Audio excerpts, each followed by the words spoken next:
আবারও আমার নতুন রেসিপিতে আপনাদের স্বাগত।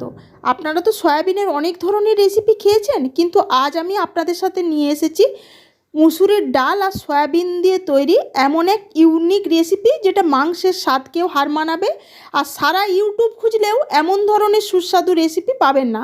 তাই স্কিপ না করে পুরো ভিডিওটা কন্টিনিউ করুন, আশা করি আপনাদেরও ভালোই লাগবে। আর কাউকে বলে না দিলে সে বুঝতেই পারবে না যে এই রেসিপিটা সয়াবিন দিয়ে তৈরি, যেটা ভাত বা রুটি যে কোনো কিছুর সাথে খেতে ভীষণ সুস্বাদু লাগবে। আর পুরো ভিডিওটা দেখার পর যদি আপনাদের ভালো লেগে থাকে, তাহলে একটা লাইক আর কমেন্ট করে জানাতে ভুলবেন না আপনাদের কাছে কেমন লাগলো। আর যারা এখনও আমার চ্যানেলটি সাবস্ক্রাইব করেননি, তারা আমার চ্যানেলটা সাবস্ক্রাইব করে পাশে থাকা বেল আইকনটা প্রেস করে দেবেন, এরকমই সব নানা ধরনের রেসিপি পাওয়ার জন্য।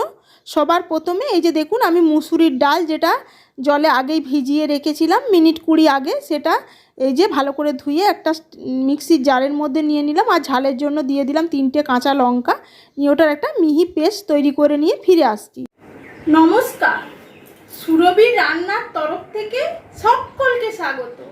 আমি সুরভি আবার একবার চলে এসেছি আপনাদের মাঝে আমার নতুন একটা রেসিপি নিয়ে। রান্নাটা করার জন্য সবার প্রথমে দেখলে নিতে যে সয়াবিনগুলো গরম জলে হালকা সেদ্ধ করে নিলাম। আপনারা চাইলে গরম জলে ভিজিয়েও রেখে দিতে পারেন। আর এই যে সবার প্রথমে মুসুরির ডাল যেটা কাঁচা লঙ্কা দিয়ে বেটে নিয়ে ফিরে এলাম, সেটা একটা বড় পাত্রের মধ্যে ঢেলে নিলাম।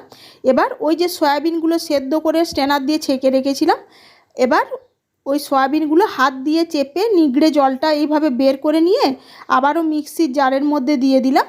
নিয়ে এটার একটা দরদরা পেস্ট করে নেব। এটা কিন্তু মিহি পেস্ট হবে না, জাস্ট একবার মিক্সির জারটা দিয়েই ঘুরিয়ে নিলেই হবে।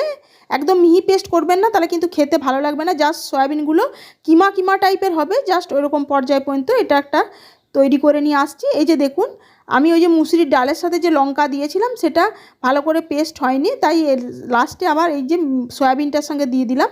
সয়াবিনটা দরদরা পেস্ট তৈরি করে নিয়েছি। এবার ওই মুসুরির ডাল বাটাটার সাথে এবার সয়াবিনটা দিয়ে দিলাম। এবারে একে একে এর মধ্যে দিয়ে দেব অল্প একটু হলুদের গুঁড়ো, অল্প একটু কাশ্মীরি লঙ্কার গুঁড়ো আর স্বাদ অনুযায়ী নুন। এবার হাত দিয়ে সমস্ত উপকরণগুলো ভালোভাবে ফেটিয়ে নেব। এই রেসিপিটা গরম ভাতের সাথে থাকলে আর কিছুরই দরকার পড়ে না, এতটাই টেস্টি হয় খেতে। যেটা যদি আপনারা বাড়িতে বানান, তো বাচ্চা থেকে বড় সকলেই দেখবেন ভীষণ পছন্দ করছে, এতটা টেস্টি হয় খেতে। এই যে হাত দিয়ে সয়াবিনটা ভালোভাবে মাখানো হয়ে গেছে। এবার মুসুর ডাল আর সয়াবিনের যে মিশ্রণটা, সেটা বড়ার আকারে ছোট ছোট ভেজে নেব। তার জন্য এই যে দেখুন, গ্যাসে কড়াই বসিয়ে আগে গরম হতে দিয়েছিলাম। কড়াইটা গরম হয়ে যাওয়ার পর এর মধ্যে দিয়ে দিলাম তেল। আমি এখানে রিফাইন তেলের ব্যবহার করেছি। তেলটা ভালো মতো গরম হয়ে যাওয়ার পর এর মধ্যে ওই যে সয়াবিন আর মুসুর ডালের যে মিশ্রণটা, সেটা হাত দিয়ে ছোট ছোট পকোড়া টাইপের ভেজে নেব।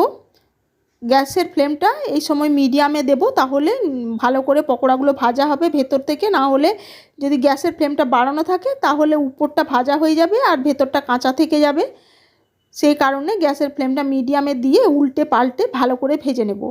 আর এই পকোড়া টাইপের এটা যেটা শুধু মুখেও খেতে ভীষণ ভালো লাগে চা কফির সাথে।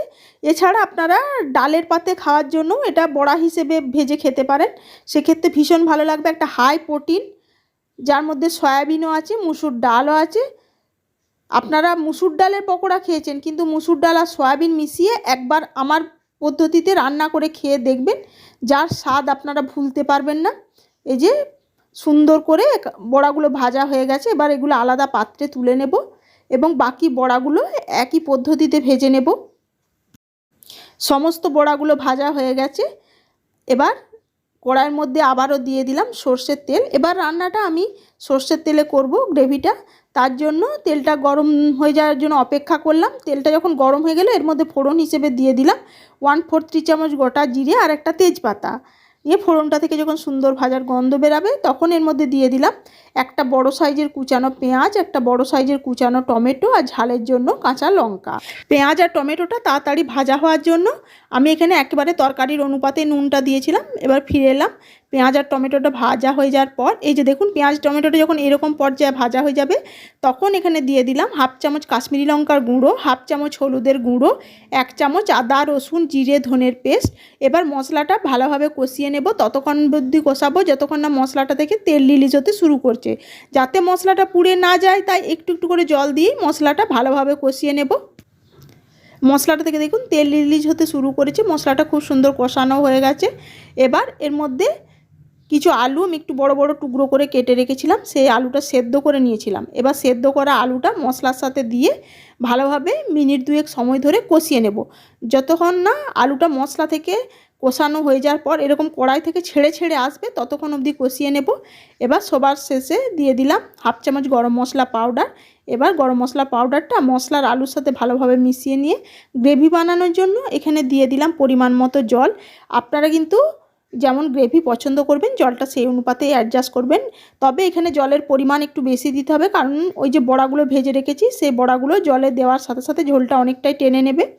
আর নুনটা আপনারা এই অবস্থাতেই চেক করে নেবেন আপনাদের স্বাদ অনুযায়ী। এবার ঝোলটা ফোটার জন্য অপেক্ষা করব। ঝোলটা যখন এরকম জাস্ট ফোটা শুরু হবে তখন এর মধ্যে ওই যে ভেজে রাখা বড়াগুলো দিয়ে দিব, নিয়ে বড়াগুলো ভালোভাবে ফুটিয়ে নেব।